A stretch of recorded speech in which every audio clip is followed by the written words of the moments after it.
Hi అండి. ఈరోజు వీడియోలో టమాటా కొత్తిమీర పచ్చడి చూపించబోతున్నాను. ఇది మా ఇంట్లో ఫేవరెట్ రెసిపీ అండి. ఈ వీడియో చూసాక మీరు ఎలా చేస్తారో కామెంట్స్లో తెలియచేయండి. ఇది అందరికీ తెలిసిందే, కానీ నేను నా చేసే పద్ధతిలో చూపిస్తున్నాను అనమాట. ముందుగా పొయ్యి మీద ప్యాన్ పెట్టుకొని ఒక 2 స్పూన్ల ఆయిల్ వేసుకోండి.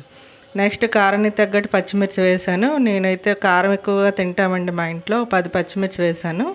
నెక్స్ట్ ఒక 8 టమాటాలు వేసుకున్నాను. బాగా పండిన టమాటాలు కూడా వేసుకొని మొత్తం అంతా కలిసేలా కలుపుకొని బాగా మగ్గనివ్వాలి. ఇవి కొద్దిగా మగ్గిన తర్వాత నేను అప్పుడు కొత్తిమీర క్లీన్ చేసి పెట్టేశానండి, అది వేసేస్తాను అనమాట. ఇప్పుడు కొద్దిగా ఉప్పు వేయడం వల్ల బేగా మగ్గుతుంది కదా, ఉప్పు వేసేసాను. నెక్స్ట్ అలా కలుపుతూ ఉంటాం, బాగా దగ్గర పడిపోయింది చూసారా. ఇప్పుడు నేను శుభ్రంగా క్లీన్ చేసిన 3 కొత్తిమీర కట్టలు తీసుకున్నాను. అవి క్లీన్ చేసేసి ఇందులో వేసేసాను అనమాట. కొత్తిమీర వేసిన తర్వాత బాగా కలిపేసుకొని బాగా దగ్గర పడినివ్వాలి. ఇంకా ఆయిల్ ఏ అవసరం లేదండి, ఆయిల్ అయితే సరిపోతుంది.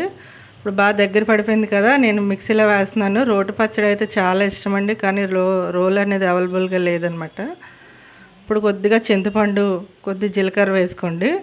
నెక్స్ట్ వెల్లుల్లిపాయలు ఎక్కువగా వేసుకోండి. పచ్చళ్ళకి వెల్లుల్లి ఎక్కువ వేసుకుంటే టేస్ట్ బాగుంటుంది. ఇప్పుడు వేసేసుకొని నేను మరీ మెత్తగా కాకుండా కొద్దిగా బరగ్గా రుబ్బుతాను అనమాట. ఇలా రుబ్బేసుకొని చాలామంది తాలింపు పెడుతుంటారు, నేనైతే తాలింపు పెట్టనండి, ఇలాగే సర్వ్ చేసేస్తాను. మీకు నచ్చితే మీరు తాలింపు పెట్టుకోవచ్చు. ఈ టమాటా కొత్తిమీర పచ్చడి నచ్చింది అనుకుంటున్నాను. Thank you for watching.